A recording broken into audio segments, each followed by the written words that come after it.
Hey, my name's James Nicholson, and in this video I'm going to explain exactly what rent to rent is and how that can help you grow your property portfolio and your property income. Now, this channel is all about my investment journey. I'm currently building my portfolio out, and I want to invite you along to join us on that journey to see the good, the bad, and the ugly. But more interestingly, I'm building a portfolio for my two daughters. We've got Georgia, who's 21. We just secured our first deal in Doncaster. In fact, you can check the videos if you go and subscribe to this channel and check it. You can see the videos of when we purchased the auction, when we renovated it, and what it looked like at the end, which is very, very interesting to see that journey. And we're currently finishing our second deal at the moment, which we'll let you guys know more details on when that completes. And my little baby Emily as well. So to join us on the journey and see all the good, the bad about property investing, take that finger of power, smash that subscribe button, hit the bell notification so you get more content as and when it comes out. Now, I want to talk to you today about something called rent to rent. And so rent to rent is where you take a beautiful little house like this. And that's getting better. I think my pictures are getting better, guys. What do you think? Let me know in the comments. So you might take a house like this, for example. And let's just say it's a 3-bedroom house. And it has 2 reception rooms. Now, I'm going to use up north because it's easier to do the figures on that. So let's just say that the rent for this property is £500 per calendar month, right? So you're going to rent that from a landlord and you're going to guarantee that rent for the next year, 2 years, 3 years, or 5 years, however long you take the property for.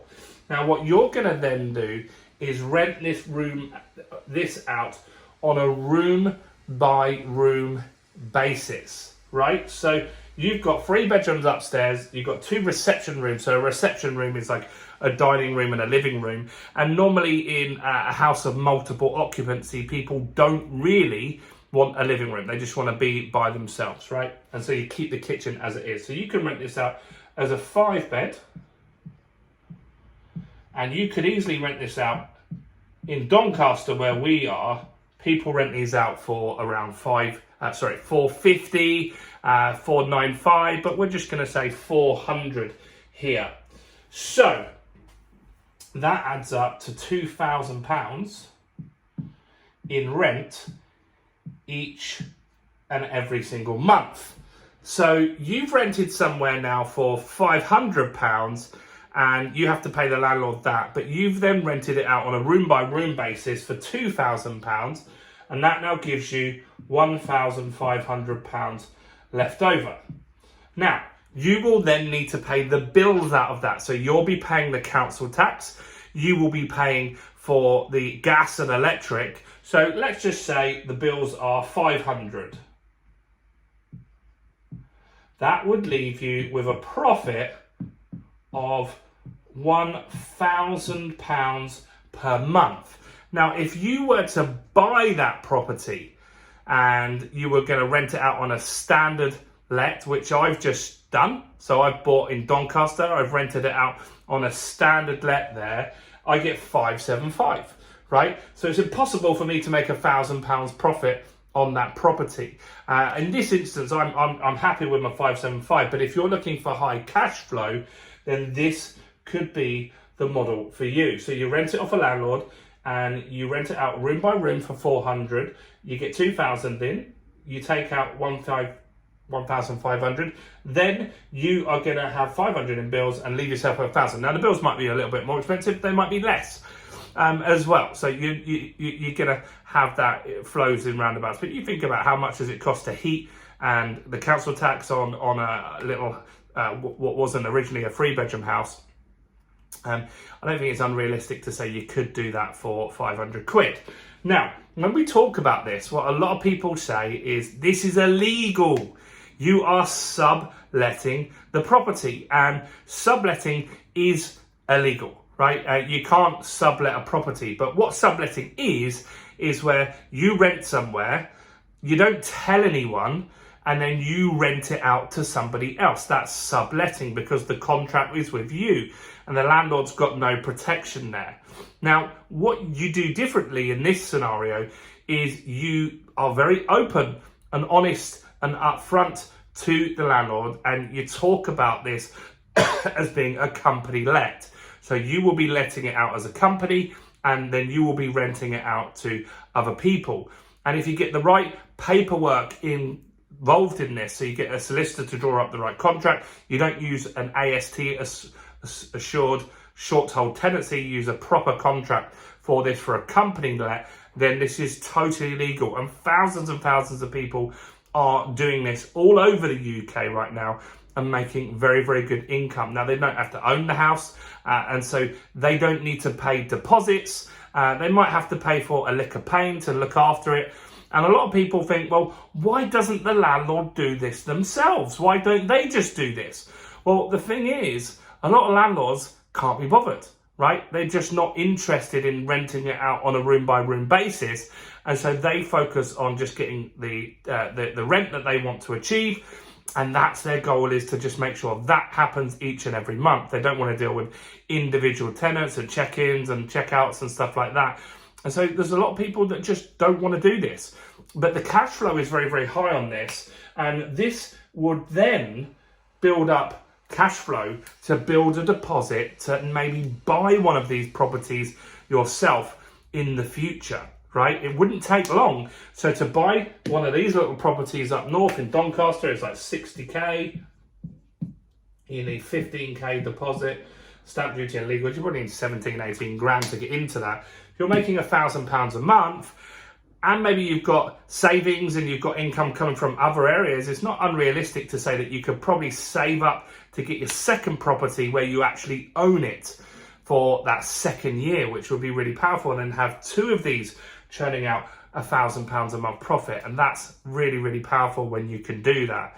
Now, other things that you need to consider is if the area that you do this has HMO licenses. So HMO is where you have something called a house of multiple occupancy, which this is, right? And so if you have 5 people in there, you might need a license from somebody in the council in that town. So you need to just check with the council and see, are there rules on HMOs in your town? And if there are, then you need to apply and abide by those rules. Now, if that's a massive deal, then go somewhere else where they don't have those rules, right? Not everywhere has all of these strict rules in place. Some places do, some places don't. Depends on the local council. There's something called Article 4, which you can look up and just see, is Article 4 in the area where you want to do this?